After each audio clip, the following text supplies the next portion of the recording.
Kejadian pelecehan seksual bermula ketika korban mahasiswi sedang berada di kampus. Untuk tanggal kejadian tidak dijelaskan. Namun antara korban dan pelaku saling kenal karena teman satu kampus.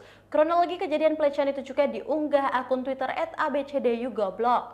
Korban awalnya dihubungi oleh pelaku dengan alasan menanyakan keberadaannya. Tak hanya sekali, pelaku pencari korban sampai 2 kali menghubungi mereka, akhirnya ketemuan di sekitaran kampus, tepatnya di depan koridor kelas G112.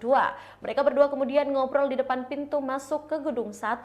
Tak berselang lama, pelaku kemudian memanggil korban. Saat itu pelaku berada di toilet bawah tangga gedung 1.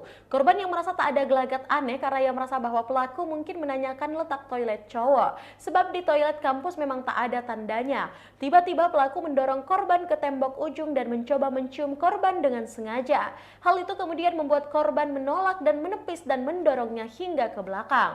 Bunyi keterangan dalam akun Twitter abcdyugoblog dikutip dari tribunjakarta.com. Saat itu, korban kemudian mengolok-olok pelaku dengan perkataan kasar karena perlakuan yang menjurus ke arah pelecehan seksual. Meski demikian, pelaku dengan tenang mengatakan bahwa ia hanya ingin sekali saja mencium korban. Sejak saat itu, korban kemudian pergi meninggalkan pelaku ke depan pintu kelas di gedung 1.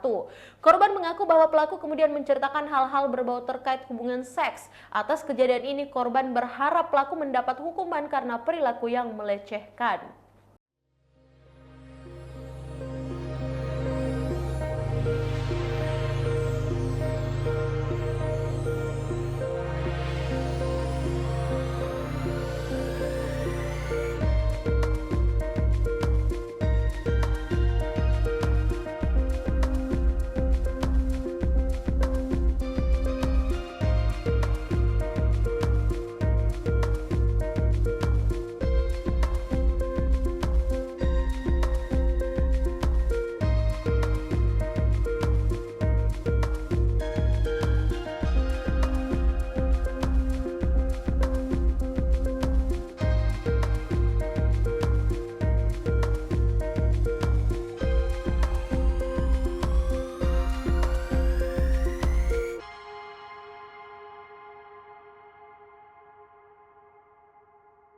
Baik, Tribuners, itulah berita hot news untuk hari ini. Saksikan berita hot news lainnya hanya di kanal YouTube dan Facebook Tribun Timur.